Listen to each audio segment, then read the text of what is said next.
भागवत गीता अध्याय 17 श्रद्धा के रूप। दोस्तों, गीता के 17वें अध्याय में आप जानेंगे कि कर्मों को, भोजन को, यज्ञ को, तप को, ज्ञान वगैरह को कौन से 3 भागों में बांटा गया है। अर्जुन बोले, हे कृष्ण, जो मनुष्य शास्त्रों को छोड़कर देवों की पूजा करते हैं वो क्या है, सात्विक, राजस या तामस?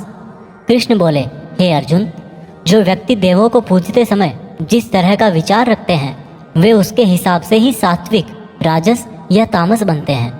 सात्विक लोग देवताओं को पूजते हैं, राजस यक्ष और राक्षसों को, और तामस प्रेतों को।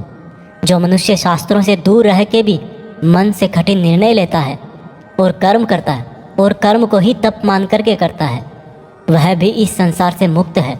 जिस तरह से भोजन भी सात्विक, राजस और तामस होता है, उसी तरह से यज्ञ, तप और दान भी 3 प्रकार के होते हैं। फलों से किया गया भोजन सात्विक होता है। राजस भोजन स्वाद में तीखे जैसे कि मीठे, खट्टे, बहुत गर्म आदि होते हैं, और तामस भोजन में जैसे दुर्गंध वाले, बिना रस के, अधपके, अपवित्र आदि हैं। इस तरह यज्ञों में शास्त्र विधि से नियत और फल की इच्छा रहित किया गया यज्ञ सात्विक है। केवल फल प्राप्ति को ध्यान में रखकर किया गया यज्ञ राजस यज्ञ है। शास्त्रों के विरुद्ध, दान रहित और श्रद्धा रहित किया गया यज्ञ तामस यज्ञ है।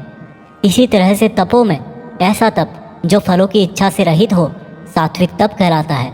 किसी वस्तु की प्राप्ति के लिए किया गया यज्ञ राजस तप कहलाता है, और किसी की हानि करने के लिए किया गया तप तामस तप कहलाता है।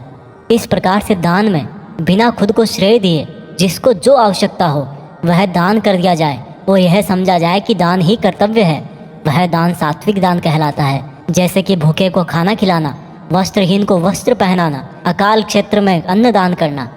जो दान उसके फलों को दृष्टि में रखकर खुद का मान बढ़ाने के लिए, स्वर्ग की प्राप्ति के लिए और दान के बदले में वापस प्रत्युपकार की चाह में दिया गया हो, वह राजस दान कहलाता है।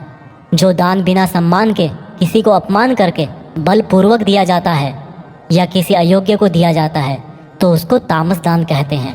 श्रद्धा सहित, फल की इच्छा रहित और जगत कल्याण के लिए किया गया दान, यज्ञ और तप मनुष्य को इस संसारी माया से मुक्त करके मुझ में विलीन करता है।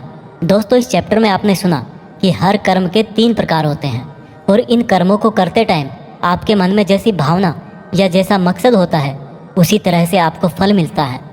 और ये तीनों प्रकार हैं सत, रज और तम। सत सबसे अच्छा माना गया है, तम सबसे गिरा हुआ माना गया है। सत का मतलब है आप जो भी काम करें, मेहनत करें, उसमें एकदम इमोशनली स्टेबल होकर, बिना उस काम के रिजल्ट के बारे में सोचे, बिना उस काम को करने का क्रेडिट लिए, खुद के मन की शुद्धता और संसार का कल्याण करने के लिए करें। लेकिन आज के टाइम में हम अपने गोल्स के लिए काम करते हैं जिनमें हमें मेहनत के लास्ट में रिजल्ट चाहिए होता है। भगवान कृष्ण ने कहा है कि हमारे दुखों का और काम बिगड़ने का यही मेन रीज़न है कि हम उसके रिजल्ट के बारे में सोच सोच कर परेशान रहते हैं। इसलिए दोस्तों, आप भी सत्य के इस रास्ते पर रहने की कोशिश करें।